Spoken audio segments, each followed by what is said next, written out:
Bienvenidos a este espacio de filosofía. Hoy vamos a trabajar el siguiente tema en el segundo periodo, cómo conocemos. ¿Listo? Entonces, te invito a que establezca un espacio de conocimientos previos, es decir, ¿qué es conocer? ¿Qué es el conocimiento? ¿Será igual a pensamiento? ¿Será igual a distinguir?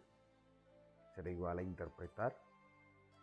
¿Será igual a la curiosidad? ¿Igual a interpretar? ¿Igual a investigar? ¿Ustedes qué piensan? Empecemos.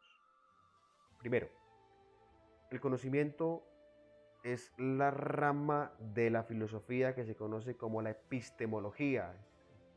El término episteme quiere decir conocer, conocimiento. Y logía, ya sabemos que es estudio o tratado. Si unimos las dos, quedaría que la epistemología es estudio, es el conocimiento, es el tratado de lo que queremos conocer. De modo que a lo largo de la historia de la epistemología o de la misma filosofía, se han desarrollado una serie de ejercicios y de prácticas de conocimiento y de pensamiento que han permitido que el hombre sea hoy lo que es y que ha permitido que el hombre desarrolle una serie de invenciones y descubrimientos científicos, filosóficos, y allí se establecen las leyes, las teorías, las hipótesis, en fin. Entonces, de modo que la epistemología, a grosso modo, es el estudio, es el problema, es el planteamiento del conocimiento. ¿Listo? Y desde la edad antigua, diría yo, desde la edad de piedra, desde la prehistoria, el hombre ya desarrollaba unas primeras prácticas de curiosidad, unas primeras prácticas de capacidad de asombro sobre el mundo que le rodeaba. El ser humano en la prehistoria era un hombre muy ensimismado, un hombre muy introvertido, pues que no tenía los avances científicos de la modernidad. Entonces, él vivía en un estado de la naturaleza y daba sus primeros pasos a descubrir y a conocer de cómo crear el fuego, de cómo crear armas, cómo crear dónde vivir como una choza o una cueva, cómo comprender o comunicarse con sus semejantes. Allí se empiezan a descubrir el lenguaje, los vocablos, eh, la espiritualidad, la manera de buscar un ser espiritual, un ser trascendental, una deidad. En términos medievales hablaríamos de un dios. Entonces, el ser humano empieza a experimentar el conocimiento desde lo que se conoce como el estado natural, es decir, lo que su misma naturaleza le estaba dando. Entonces él comía y vivía, se desarrollaba, crecía de acuerdo a lo que su contexto natural le iba adaptando, ¿no? Entonces se desarrolla, yo aquí lo escribo, un desarrollo del pensamiento de manera empírica, ¿sí? Y aquí se habla de ensayo y error, es decir, él probaba si le funcionaba, por ejemplo, golpeando dos rocas a ver si esta le generaban fuego, y generaba armas con rocas, y flechas, lanzas, huesos, a ver si le funcionaban para cazar. Y él iba allí generando una especie de estrategias de descubrimiento, pero eso era a través de manera empírica, es decir, sin ninguna formación científica o epistemológica o cultural, mucho menos filosófica. Él estaba viviendo según su instinto, según sus sentidos. Bueno, entonces vemos que hay un ensayo y error, ¿sí? Hacía cosas, pero miraban que quizás no las podían comprobar o demostrar como se iba a hacer en la modernidad con la invención del método científico. Como que el hombre lo hacía, pero que no era consciente de cómo se desarrollaba su procedimiento. Bien, viene un segundo momento en la historia de la epistemología y es la época griega, y es allí donde se da un paso trascendental en la epistemología, y es que se supera este estado de naturaleza, ¿bien? O incluso ya la manera de explicar los fenómenos de antes del siglo VII se daba a través de los mitos. Recordemos que la mitología griega fue aquella estrategia literaria y religiosa de querer entender y explicar los fenómenos en el mundo a través de los dioses. Entonces se le tenían dioses a cada fenómeno, si fuese natural o si fuese espiritual, o si fuese positivo, si fuese negativo, como las cosechas, como las hambrunas, como los terremotos, los maremotos, los tsunamis. Todo lo que se desarrollaba se lo atribuían a un dios, pero esto no era otra cosa que fruto de su imaginación, porque no era un dios el que estaba ahí castigando o premiando. Entonces, a partir del siglo VII viene a nacer lo que es el logos, es decir, la razón. Y va a haber un cambio de paradigma, va a haber un paso trascendental, que diría yo que de 360 grados, porque ya no es el mito el que va a explicar los fenómenos en el mundo, sino que va a ser la razón. Eso se entiende en epistemología como el paso del mito al logos, es decir, el paso de la mitología a la razón.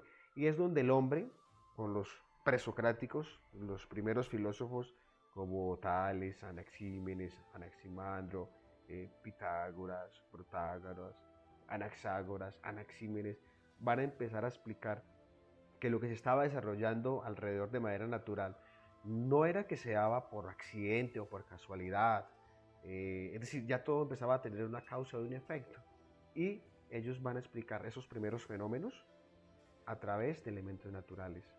Es decir, ya no eran los dioses, ya no era Poseidón, Atenea, Zeus, Cronos, ya no eran ellos los que castigaban o premiaban el cosmos, sino que era la misma naturaleza la que permitía esa serie de cambios y transformaciones. Entonces, unos van a decir que todo proviene del agua, otros proviene del fuego, del aire, de los números, de la peirón, de un ser indefinido. Es decir, todo el origen del cosmos, del mundo, de lo que se desarrollaba alrededor, venía de los elementos naturales. Entonces, ya viene un primer acercamiento un poco más lógico, un poco más preciso, y es que las cosas pasaban porque tenían una razón de ser. Entonces, veremos cómo el hombre lleva un paso enorme a, al fenómeno de qué es conocer, cómo conocer. Luego viene la época medieval, que no se expone en esta presentación, puesto que en la época medieval continúa con la misma herencia de los griegos, es decir, con la razón, pero le va a agregar un elemento de más, que es la fe. Y entre las dos, estas se complementan desde la visión de San Agustín de Hipona para entender y comprender los fenómenos del mundo, es decir, para conocer. Entonces, la razón llega hasta una parte y entiende los fenómenos, ¿no? Ya lo explicábamos hace un momento, pero miraban los filósofos medievales, los apologistas, los de la patrística, los escolásticos, que la razón quedaba coja, que quedaba incompleta para explicar los fenómenos, y ellos le van a echar mano a un recurso de más, que es la fe. Es decir, nace una nueva disciplina que va a ser la teología, ya estaba la filosofía. Entonces, entre las dos se complementan y en ellas se va a articular un eje mucho más fuerte, un sistema mucho más amplio para explicar todos los fenómenos, ya sean problemas de metafísica, de ontología, problemas antropológicos, políticos, metafísicos. Bueno, entonces, y viene esa premisa de San Agustín, de entender, o sea, con la razón, para creer, o sea, con la fe, y luego lo contrario, de creer, o sea, tener fe, creer para entender.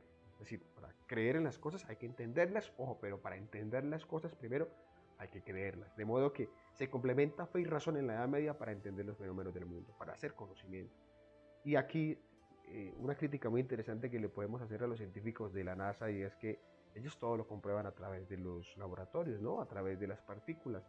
Pero el científico que está ahí ensimismado, dedicado, disciplinado para descubrir la vacuna, por ejemplo, para el COVID-19 o lo que fue hace unos años para el VIH o, bueno, otras enfermedades, el científico ateo por excelencia en algunas condiciones, no en todas, tuvo que tener fe de lo que estaba desarrollando, tuvo que creer y esperar y confiar que lo que estaba desarrollando le iba a servir. Entonces, de modo que el mismo método científico queda corto también y necesita hacer uso de la fe, es decir, de creer en lo que se está haciendo. Bueno. Luego pasamos a la modernidad propiamente en el siglo XVI, XVII, con lo que se conoce como el Renacimiento, y es que muere esa tradición de la filosofía medieval, el hombre vuelve a nacer, entre comillas, ya que pues, el sistema religioso medieval no le había permitido avanzar en términos de investigación científica, de ir más allá de lo que simplemente era religioso. Entonces, hermosamente vienen a ser el método científico y la experimentación en los laboratorios. Y es allí donde nace lo que hoy en día se entiende como los 3 pasos para el método científico, ¿no?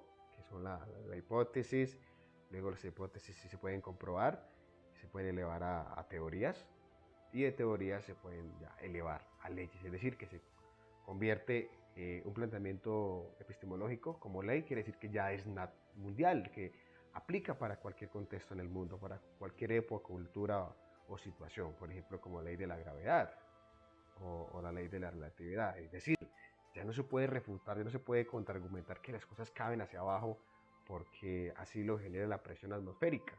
No, es decir, no hay nadie más que demuestre lo contrario. Ya se convierte en una ley.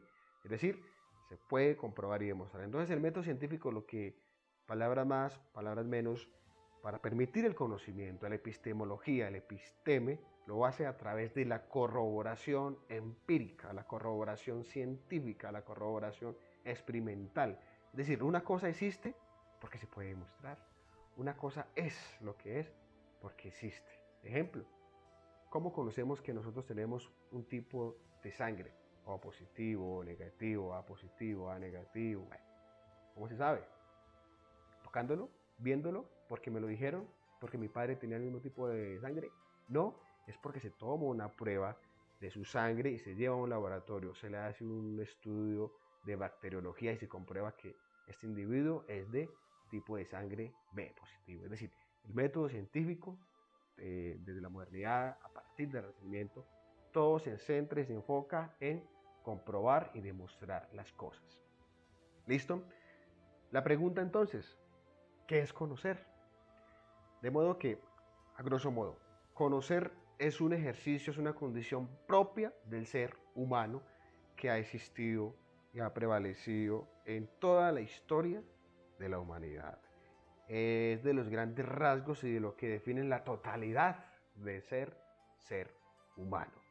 El ser humano, si bien es cierto, es un ser social, político, religioso, es un ser metafísico, es un ser con cultura, es un ser ético, es un ser de axiología, es un ser con capacidad de asombro. Pero ojo, el ser humano ante todo es un ser del conocimiento, es un ser del pensamiento, y los modernos van a sintetizar la existencia del ser humano como aquel que conoce, como aquel que piensa.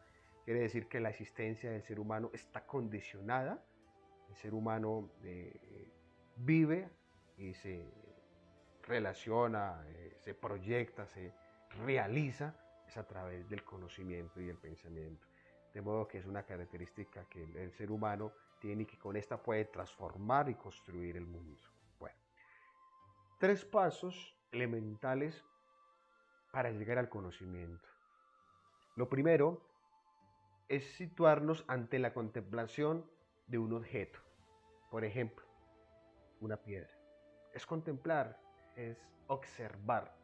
Ojo que cuando hablo observar, no solamente es ver, sino la observación quiere decir que ese es el uso de todos los sentidos. Es decir, que yo veo, que yo escucho, que yo olfateo, ¿cierto? Que yo saboreo y que yo hago uso del tacto. Eso es observar, es usar todos los sentidos. Entonces, el primer paso para el conocimiento es observar el objeto, es contemplarlo ahí al frente. Ejemplo, una piedra. ¿Listo? Segundo paso, el sujeto. Quiere decir que el individuo, yo como ser humano, lo estoy viendo. ¿Listo?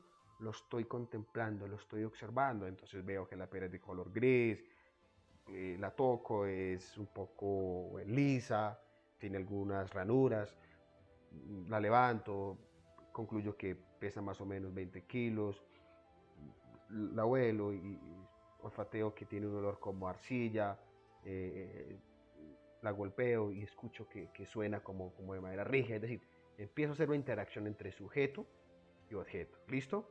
Y finalmente se establece el conocimiento, es decir, me hago la idea mental, me hago el concepto que lo que estoy viendo es una piedra, es una roca.